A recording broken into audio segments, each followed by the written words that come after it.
8 марта 2026 года на 12-м километре автодороги УВА-7Си, проходящей по территории Увинского района, около 19 часов 25 минут произошло столкновение легкового автомобиля «Лада Гранта» под управлением мужчины 20 лет и автобуса ПАЗ под управлением 68-летнего мужчины.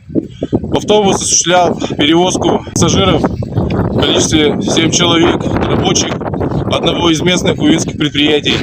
В результате столкновения водитель легкового автомобиля от полученных травм скончался на месте. Водитель автобуса и пассажиры автобуса, осмотренные скорой медицинской помощью, от госпитализации отказались.